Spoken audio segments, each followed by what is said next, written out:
Hi, welcome to this Just in Time podcast. My name is Brittany Curran, and I am the coordinator for Next Jobs, one of our employment services. And I'm here with Samantha Harmar, our lived experience coach coordinator.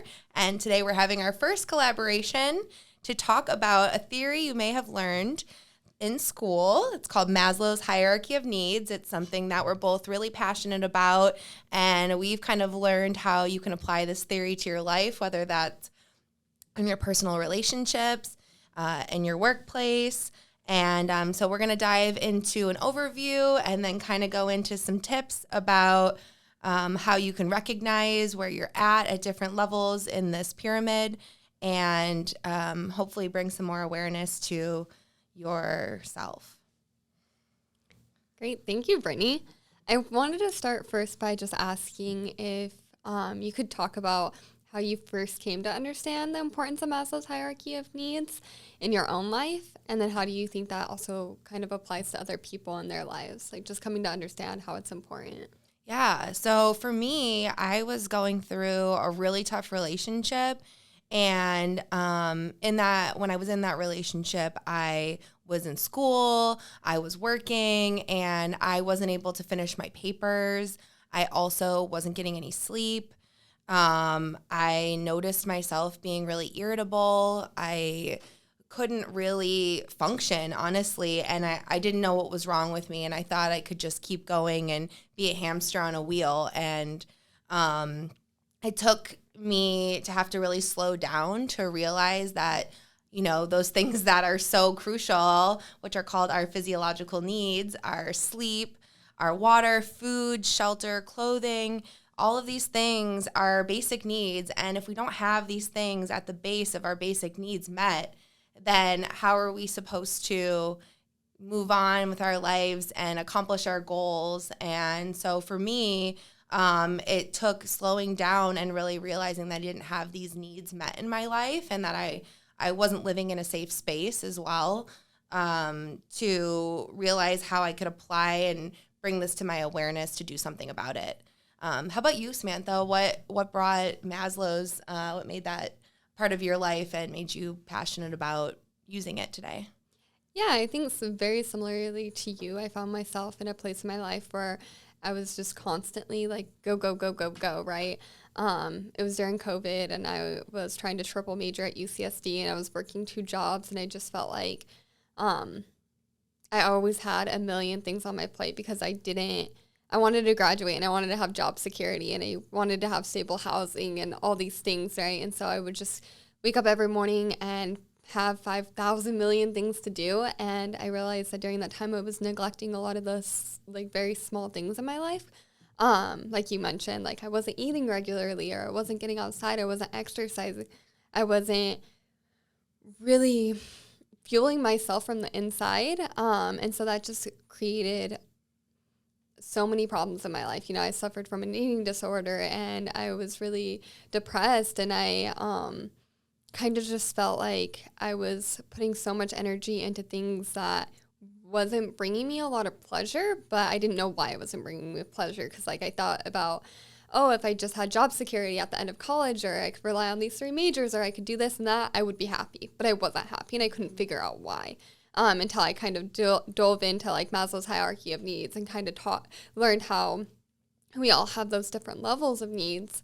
And I was curious if you could kind of go more in depth into like what that pyramid looks like in those different layers of individual needs. Yeah, absolutely. So picture a triangle or a pyramid, whether your life is feeling a little flat right now or 3D, you can go with either. A little flat.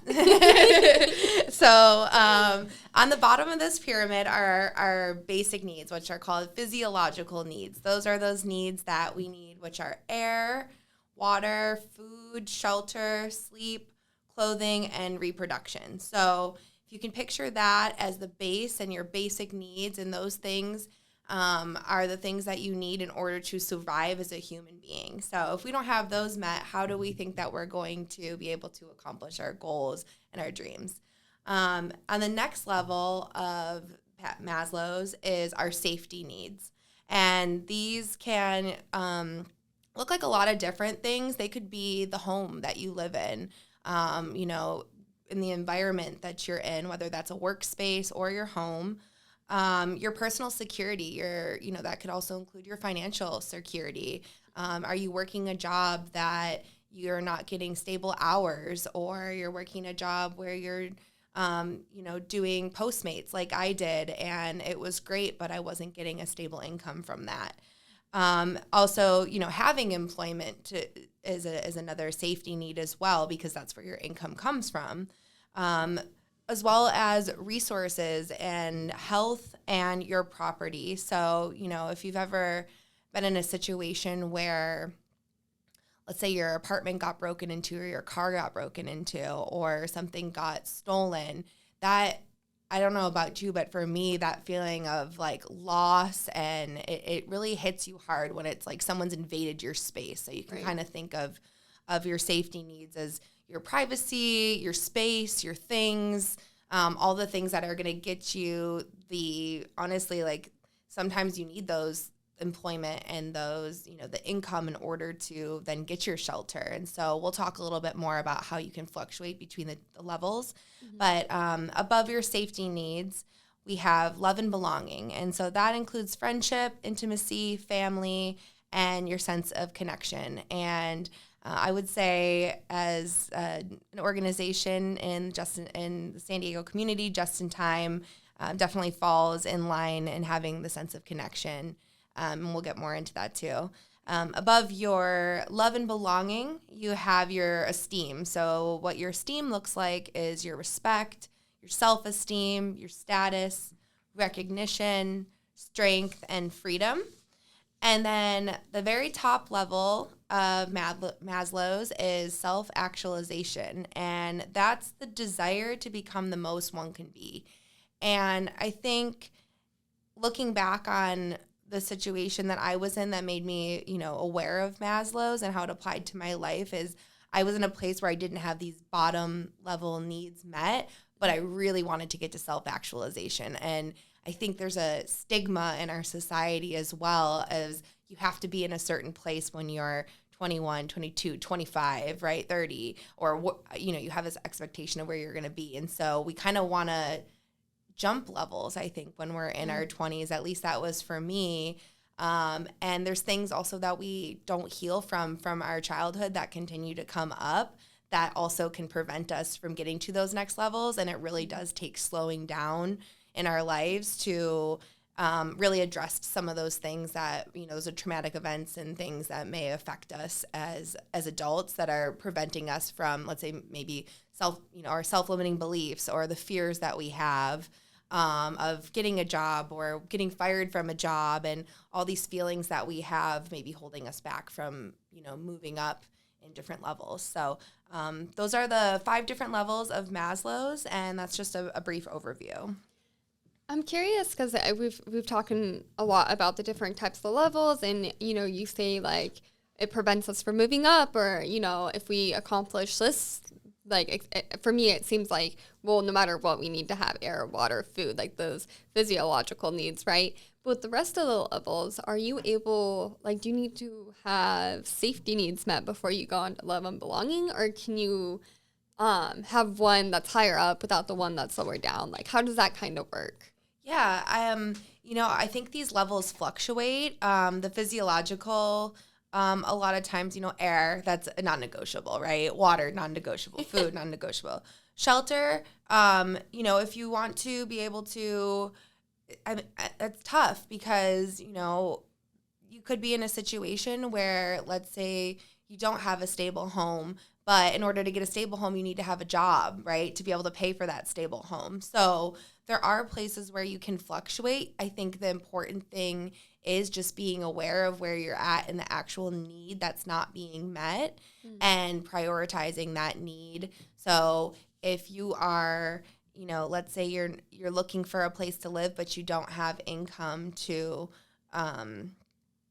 afford a place on your own, trying to figure out what are those other alternatives that I can possibly explore to make this a temporary situation. And I think that also allows us to fluctuate between levels, being aware that nothing is going to remain constant or the same, and that, you know, things do fluctuate in time, and it's okay to be in a state where you don't have the, you know, one bedroom apartment and you're living the life that you expect yourself to have. You've got to be able to take those baby steps, and that allows us to fluctuate. And then on top of that, being able to be aware and fluctuate does help us get to those higher levels, which then can impact our level of happiness or a level of fulfillment in our lives. So we'll go more into that as well. But would you happen to have an example of maybe a time in your life where you felt yourself fluctuating between different levels? That's a really good question. I mean, I think for me, one thing that I've always kind of struggled with is like the esteem and like the love and belonging, right? So like specifically when I was at UCSD, right, I felt so disconnected from like my peers or like my friend groups, and you know, because I was trying to figure out my housing situation, and although like I ended up moving off campus and having like that need met, I think it prevented me from having like that love and belonging that I felt on my campus, right? Because then I was commuting like an hour away, right? And I wasn't able to hang out with my friends in the dorms the same way I like had before. And so I felt like almost like getting like that basic need met of like stable housing kind of prevented me from having that like sense of connection with like my community in college, right? And I think that's kind of what I found myself struggling with. Even I think as an adult, like sometimes I struggle. I like ask myself, oh, like wouldn't it be easier to move back to Utah or move to Indiana, you know, and be closer to my family, right? Be able to help them, support them in whatever way, right? And then I always think, oh, but like I have job security here and I love my job, and what does that look like and stuff like that. So it just kind of makes me wonder, and I heard you talk a lot about like that self-awareness, like kind of being aware is like the first step of kind of analyzing where you're at and what needs are not met. And so I'm curious about, how do you start that process? How do you start that self-reflection process, right? And how do you know when a need is a need versus a need, like it's a want, right? Because to me, air, water, like those are important. Those are critical. Maybe love and belonging to me, I'm like, is that a need or is that like a nice thing, right? And I think research has kind of shown that love and belonging are actually so important. But yeah, so do you have any tips or like things you can ask yourself to kind of gauge your awareness of the different levels? Yeah, I think for me is when I'm able to sit back and recognize maybe the way I've reacted to a situation or to a person that maybe was unfounded, or I walked away from that situation and I didn't like how I felt about myself from the way that I reacted. Like, let's say, you know, you're in a situation where somebody gets something that you don't get, like, let's say a promotion, and, you know, you're feeling like you're really deserving of that promotion, but somebody else gets it, and really reflecting on why do I feel like I'm deserving of this promotion? Is it because I think that I need to be somewhere that I'm not? And really just asking yourself these types of questions to really dive into where the thought process is coming from. Is it that I'm struggling to pay my bills, so a promotion would be really nice for me because I'm not earning enough money? And really being able to separate, is this really about me or is this about the other person? So for me, I think analyzing, and maybe analyzing is too strong of a word, but reflecting on interactions with others is one of the biggest ways that I've been able to assess what my needs are. And especially when you're in it and you're, let's say, like in the relationship that I was in, I remember looking, I was trying to get out of the apartment that I was living in. It was just not a safe or happy environment. And, you know, trying to do school while I'm also doing this, and trying to call all these different resources to see if they have, you know, housing. And I had 2 cats. So, you know, any shelter or DV place that I called, that I would have to leave my cats. And so I just remember feeling like that was such a struggle for me to get out of that situation. But at the same time, I was continuing to do school and continuing to struggle in school, because every time that it came to doing a paper, I'm Googling resources online to try to find these other things. And so once I was able to reflect on, why wasn't I able to finish my papers? Oh, I was researching these things. What was I researching? Basic need related things. Right. So yeah, I think that's the slowing down and really reflecting our interactions and with ourselves and with others is that first step. Right. And something that I appreciate so much that you said is in both like, oh, I didn't get that promotion. Like, why did I get that promotion? Or like more so doing that inner work. And same thing with like you writing your paper, right? You realize that there's like these, when an issue comes up or a situation, there's like this like front, like I put the top, like the top issue, right? And then there's so much underneath that, right? And that's where the kind of inner work and the understanding, the self-reflection come from. And you provided an assessment that kind of goes over like things that you can ask yourself to really gauge the different levels. And I just wanted to kind of go over a couple of those questions to kind of see, and then we'll provide the assessment as well as like an additional resource to the podcast. Yeah. But like for your safety needs, there's a question of, do I have sufficient financial resources to sustain myself and feel comfortable? Do I feel stressed and anxious? Do I have tools to help me relax?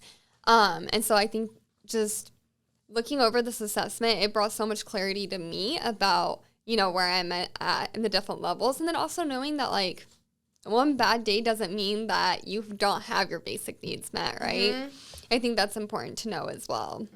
And I think, you know, one situation that comes up for me is whether you are in your car or maybe you're taking public transit, which I did for 4 years, being angry in little moments, whether that's, you know, laying on your horn at someone, throwing them the finger, you know, or you're on the bus and someone's just chewing their gum really loud and you're just sitting there and you're stewing. And like, I think in those moments when I'm like so angry, but I don't know why, and then it makes me angry to be angry at something that I have no control over, that those are the moments when that internal reflection and those questions become really helpful, because it also takes your attention away from the situation that's ticking you off to really what's going on here. And at the end of the day, you know, we're only here to take care of ourselves. And so if we're really focusing on what's he doing? Why is he chewing his gum so loud? That's so annoying. Versus, why am I so angry about this? What's going on, Britt? And like talking to ourselves in a kind way of like, you know, why is that triggering you? And talking in our head. And if you're sitting on the bus and you're kind of switching this mindset as you're asking these internal questions, I notice even just doing this right now, the way my voice and my tone lightens and the way that I'm talking to myself. And I can feel my facial expressions, you know, loosening up as I'm changing shifting the way that I'm asking different questions instead of what is he doing? What's going on with me? Right. You know? And so those self-assessment questions really are the first step. And I think once we start asking those types of questions, the easier it is to get in tune with the mind, body, soul, you know, and having all of those three things aligned with one another. And there are definitely times in our lives where they're not going to be aligned. You know, let's say in a work environment, you're in a really stressful work environment and you feel like you don't have time to exercise, or you're losing sleep because you're up until 11 because you feel like your boss is pushing you to get things done and your needs aren't being met in that way. You know, those are the times where we can really take a step back and think about what it is that we need. And if it's sleep, what can I do about it? You know, sometimes it's really hard because what we don't want to do is we don't want to address it with our boss, for example, and say, hey, I'm really losing sleep and it's really helping me be able to function, and being honest with our boss in that way. And that's, I think, sometimes the hardest step that we also have to take. But that first step is asking ourselves those questions before we go and ask for help as well. Yeah, that's a really good point. I think kind of what we've gone over so far is like the general awareness of like what Maslow's are. What is your your different categories of needs, right? And then how to have self-awareness onto like where you're at on this pyramid, what needs are filled and which needs aren't, right? And then you just kind of segued into asking for help as well, and like knowing that once you have that self-awareness, then you're able to advocate for yourself better. But one thing you also touched on, and I think we should talk a little bit about as well, is what happens when I think about like your glass is half full or half empty, or, you know, like that mindset behind it. But if you're in a helping profession and maybe you don't have your own basic needs met, or your own needs on like the pyramid met, what does that look like and how does that show up? Yeah. I think for myself, the way that shows up for me is definitely in my interactions with others. And I tend to take out my frustrations on other people. And so that's again, recognizing when that's actually happening. You know, some other things that people may experience are needing an excessive amount of caffeine, you know. I feel called out. And needing to go,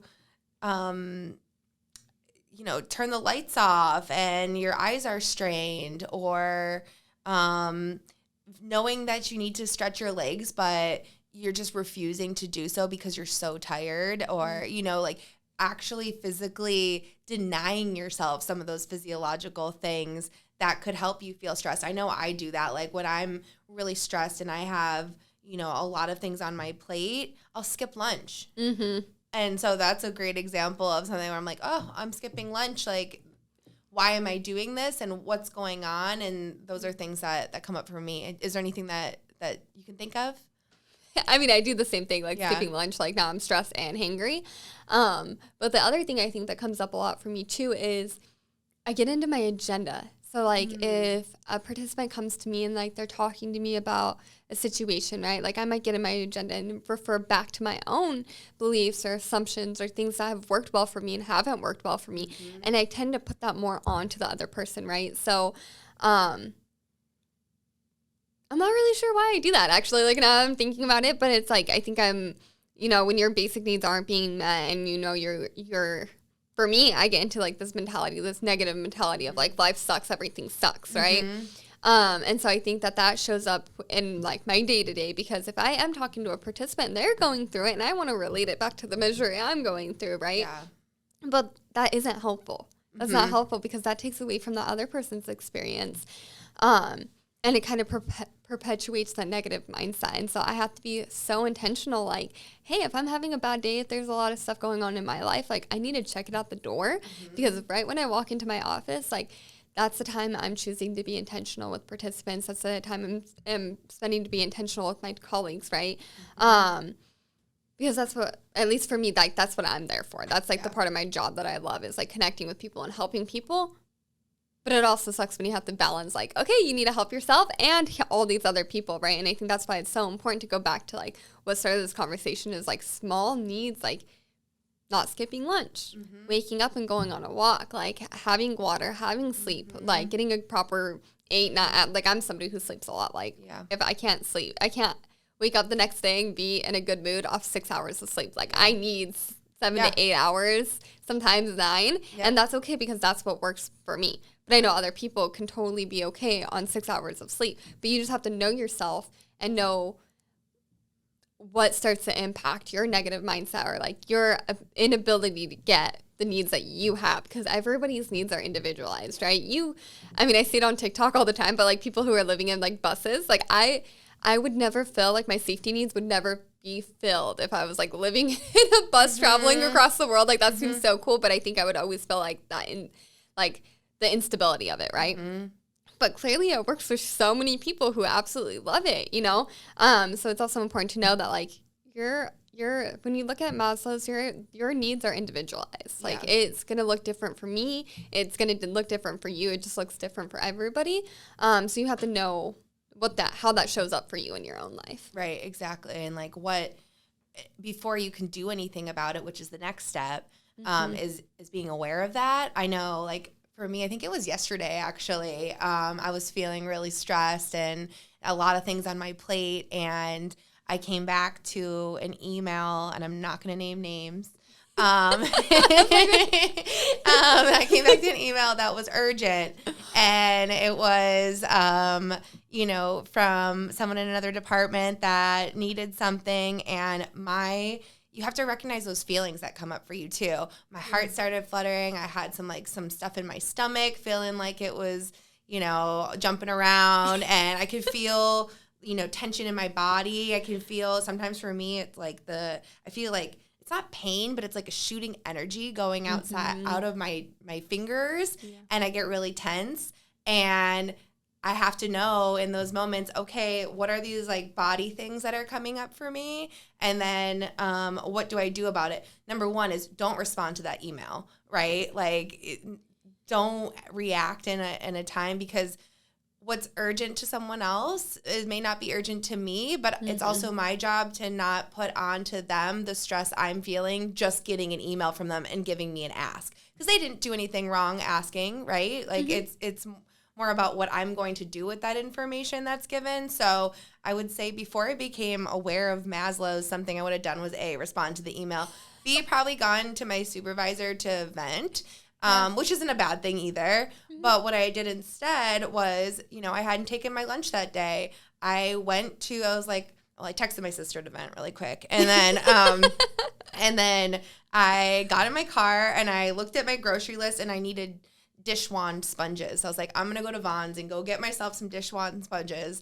And went and did that on my lunch. So, a very small little errand to run, but it got my mind off of this frustrating thing that I also had to reflect on of like, why is this frustrating me? Oh, it's a me thing. It's something that I feel stressed because I have so much on my plate, and don't put that on somebody else. So if we can, be aware of it, and it's taken me a long time to get here, but then to take that action that you're not affecting anybody else and you're doing something for yourself. Because not only did I step away from my desk, I stepped away from the office, took a breather, got some music, and I also checked something off my personal list. Right. So I was filling a need in a sense in that way too.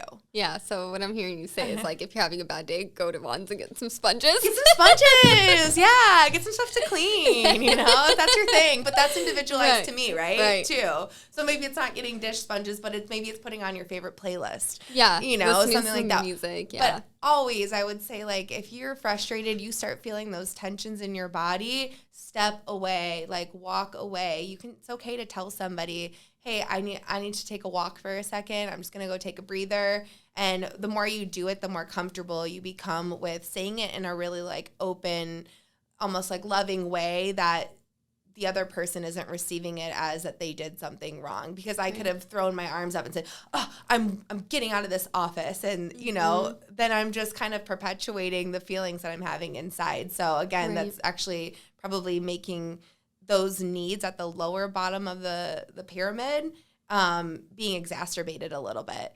Yeah. And I think that's a good point. Cause what if you would have responded right away, right? Or let that bother you for the rest of the day, what detrimental effects would that have? And maybe in that situation, it's like, okay, somebody was asking you for something, so maybe you do some damage in like the department or like with your job, right? But I think on a bigger level of like, I just completely lost my train of thought. But like, if somebody has like an actual, like a need, right? So say like somebody's coming to you for like housing support, or like, hey, Brittany, like I really need to get this job, or like I'm going to be homeless if I can't make my rent, right?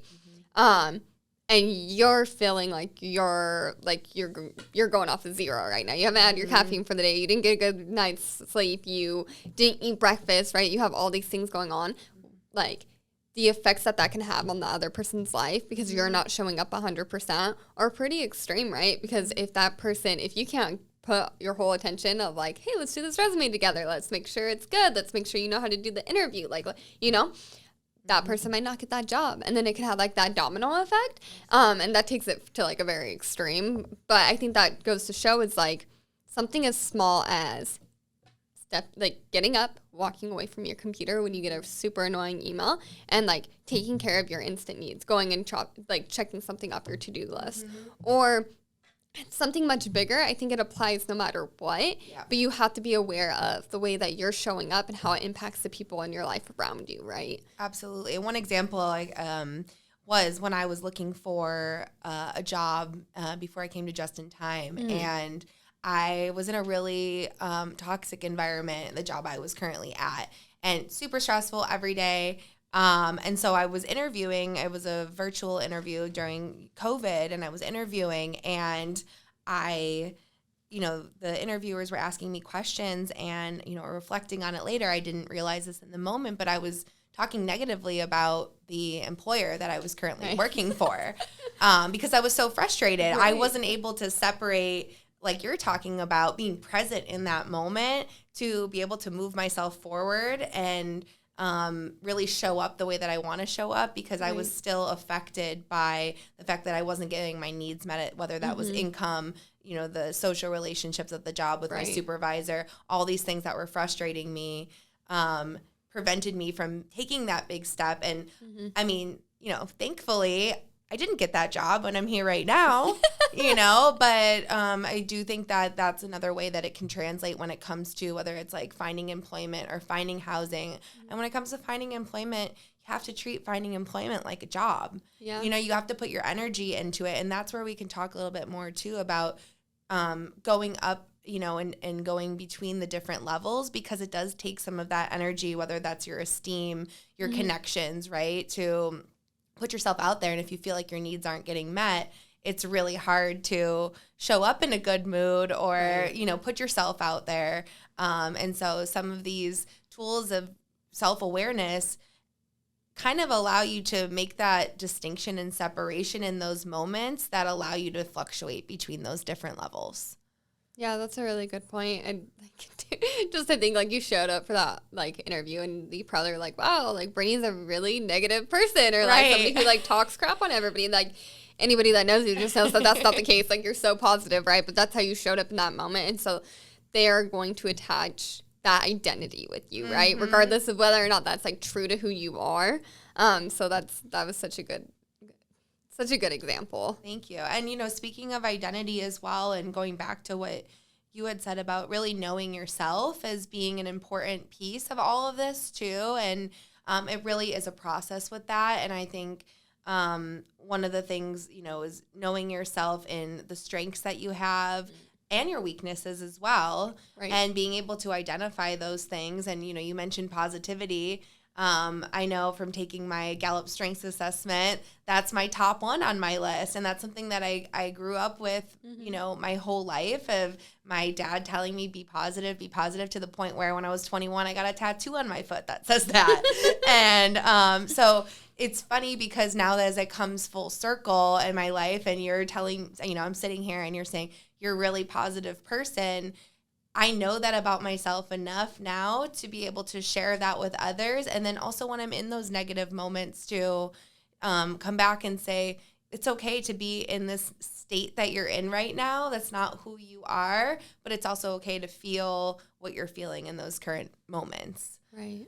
I'm curious if there's times when you've realized or relied on your strengths to kind of get through some of the difficult things that you've been through. Yeah, I mean, absolutely. I think for me, like, I've always been somebody who works really hard. Like, I'm super diligent. I'm very organized, and I have a lot of structure, right? And when you think about, like, your strengths and weaknesses, I feel like there's definitely been times in my life where that showed up as a weakness of, like, I'm being seen as, like, controlling or, like, But I think so much of that got me through, like, my childhood, right? Because I grew up and there was, like, a lot of addiction. There was just so much going on around me. And I knew from a very, very young age, like, hey, this isn't what I want for myself. Like, I have siblings that are out here getting high or, like, doing all these things. And I wanted to study. I wanted to do well in school. I wanted to get out of that. And so that's something that, I've always kind of gone back to, is, like, when I'm going through it in my life, I don't really know what my next step is, or, like, what direction I want to go. I always trust that one thing I know I have is that I will work hard. So even if I don't know the direction I'm going in, I'll work hard to figure out that direction. And then I'll work hard to make sure that that direction is the right direction for me, and I know the skills and I had the resources to be successful in the next step. So, yeah. I love that you got that tattooed on your foot. Like, what an affirmation. Like, your whole I know, life. right? And it's funny when it comes full circle and you start becoming aware of these things that you're like, oh, yeah, that is who I am. And then you start feeling more comfortable and confident in that. And so when it comes to, you know, points in time where, you know, I feel like one of my lower needs aren't being met, let's say not getting enough exercise, for example, and going into the doctor and then telling you, you know, oh, your cholesterol is high. And it's really looking back and saying, okay, why am I not taking care of myself? Why have I not exercised? Looking back in the last 15 years and saying, wait, you used to do that. So why don't you do that now? Right. And what can you do? And I think that's one of the biggest questions that I've always asked myself, to kind of get from those basic need levels to, even if there's nothing I can do right now about changing my employment or getting more income, what can I do? Or if I can't change my cholesterol to go lower right now, I could wake up, I could go for a walk, you know? So those what can I do can just be those really small steps. That's a really good point. And that kind of, I think, brings me to my next thing of like self-worth, right? Because so much about what you think you are worth, and you brought it up, is like with your saboteurs, right? If you don't think you're worth having your basic needs met or your needs of feeling like love and belonging met, right? You're not going to have you're not going to have those needs met because you don't believe you're worth that, right? So there's so much to be said about having self-worth. And I know the other day we were talking about a book and you recommended it to me. So I'm curious, you kind of give me like an algorithm of like how to reach self-actualization, almost like you were connecting this thing, right? Yeah. Can you talk a little bit about that? Yeah. So the book that I read, it's called Worthy. It's by Jamie Curran Lima, yeah. Kern. And so she writes about this, what do I want to call it? Like a mathematical equation. Yeah, it's like an equation. Where there's 4 things that go into self-worth, and that is growth, self-confidence, your worth, and your contribution. And those 4 things together Can you say that again? Yeah. So you've got your self-confidence, you've got growth, contribution, and your self-worth. Right. Those 4 things together will give you fulfillment. And so the cool thing with this equation is, and you can do this yourself, is you want to rate yourself on a level of 1 to 10 in each of those categories. So, you know, for myself, for an example, I gave myself a 7 in different categories when it came to self-worth. And I felt that was more of a 5.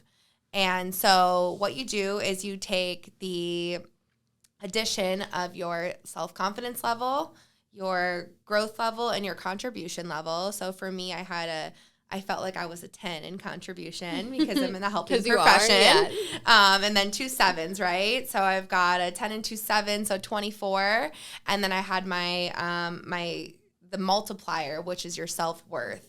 So let's say I had my self-worth at a 0. No matter what you add up for your levels of self-confidence, growth, and contribution, if you multiply that by a 0 self-worth, all those things in your level of fulfillment is going to come to be a 0. And so self-worth is something that is really important for us to continue to build. And that is really something that we're building internally, and that we can really get to self-actualization and fulfillment right at that top of that pyramid when we build our self-worth. So how do we do that, right? And it's like, how do we get to that top of the pyramid if I'm not, you know, in a stable place, or I'm not in the job I think I should be at, or I'm not making as much money as I want to be at? Those are baby steps that we take. Yeah. And one of the things that I've done, and I definitely recommend, is what's called unconditional positive regard. It's kind of a mouthful of a term, but if you break that down, you know, what does the word unconditional mean to you? Like forever, no matter what. No matter what, right? Positive regard. So no matter what, you're going to put a positive attitude and try to see the positive things. It's definitely easier said than done, right? Like, you're allowed to be in a bad mood. Maybe you're in a bad mood and you're like, you know what? I slept on the wrong side of the bed. I'm in a bad mood. But being able to phrase it in that way is a little bit of unconditional positive regard in the sense of you're not saying, oh, don't talk to me right now, right? Life sucks, everything sucks. Exactly. Like, no, I just woke up on the wrong side of the bed. Right. So even in those days when we're having our worst days, you can still kind of change your tone, change your communication, change your attitude, and that will help to, let's say in a situation with you and I, and you came over and you said, Brittany, how are you doing today? And I'm definitely guilty of this, by the way. So it's always a work in progress. But Brittany, how are you doing? And I was like, oh, Samantha, don't talk to me. Today's the worst day ever. How dare you talk to me, you know? Brittany, I would cry if you said that to me. I'd go in the bathroom and cry. Okay, noted. We'll not say that. And so how am I feeling about myself after? Worse, right? Right. But if I'm able to say, oh, man, I'm not having a good day. I really don't want to talk, Sammy. And then you're like, oh, Britt, I'm sorry. I'm having a bad day, too. I totally understand. I'll let you do your thing. Yeah. Right there, we've moved between levels and made a connection of love and belonging that we wouldn't have made if I would have given you an attitude and a tone and made you cry. Right. And I'm still then, I'm not fluctuating to get higher self-esteem or higher self-worth. I'm actually lessening it by the words that are coming out of my mouth, the tone that I'm having, the actions that I'm taking. Right. So those are little things you can do. And that brings me to a quote, and I'm going to read off this because I think, we did some digging. 'Cause right when we were talking about this, I was like, well, what is self-worth? And like, how is that different than confidence, right? And kind of what we found is self-worth is your self-worth is your belief in your value as a person, where self-confidence is your belief in your ability as a person, right? And so that's very different because you know, in that scenario that you just give, like, you believed you were worth it to communicate, like, hey, I'm just having a bad day. Like, this is what I need. Like, I basically need you to go away, right? You had that self-worth of, like, I'm going to communicate and expect that you're going to fill these needs, right? And you could have kind of like that belief in yourself that like you can stand up and be like, I don't want to talk to you right now. Yeah. Because that's your ability as a person, right? But I really appreciated how you're talking about like the self-actualization, like being all that you can be really has a lot to do with your self-worth. It looks like you're about to say something. No, it's just I was getting ready for the next getting pumped. Yeah, getting pumped, exactly. Yeah, and when you talk about your value as a person, that's again reflecting on how are we showing up, how are we interacting with others, and the more that we, no matter what, the more that we lead with kindness and we are positively interacting with others, no matter those needs aren't being met, you're going to be meeting that love and belonging and making connection. And when you're doing that, those people are going to want to help you, and they may help you get those lower needs met. But if you're showing up and you're giving attitude and you're entitled for something, nobody's going to want to help you. And so you're kind of just putting yourself in a corner to continue perpetuating that cycle of not getting out of those lower basic needs. Right. I've definitely been there because I remember, thank goodness he didn't like tell me like go away, like I never want to talk to you again. But like when I was in college, I went to like the coordinator of the foster care program, and I was so mean. I was like, I have all these needs and I need them filled, and I always had an attitude. I was so vocal. And thank goodness he was so patient. He just worked with me, and over time, like he became somebody that I was really close to. I considered it like a mentor, right? But I look at it now and I'm like, oh my gosh, if I would have just been kinder, if I would have just been like, I'm really struggling with X, Y, and Z. Like I could have really like used some help, like, showing up with kindness, being a good human. I think that's what I heard you say is like, just be a good human, And it's hard. It's really hard when life isn't fair. Bad things have happened. We've been through trauma.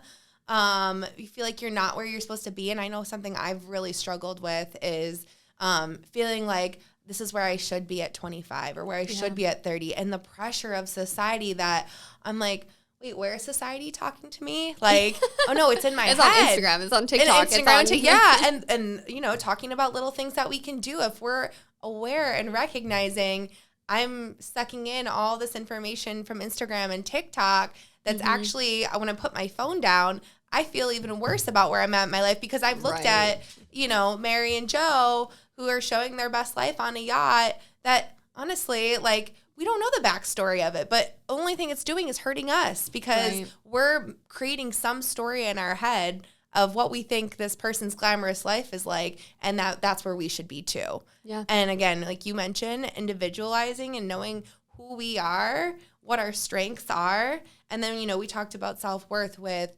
your value as a person. Mm-hmm. Those are also understanding what are your values. Something that I heard recently was, it's tough because especially when you're growing up in a household where, as a child, no matter what, the values are going to be dictated to you based on what, your caregiver or your parent is telling you. So let's say it's religion, for example, and you grow up and you're like, I don't know. I'm supposed to really be in this religion, but I don't value it. You have to know yourself enough to say, you know what, actually I don't value this, but I do value something else. Yeah.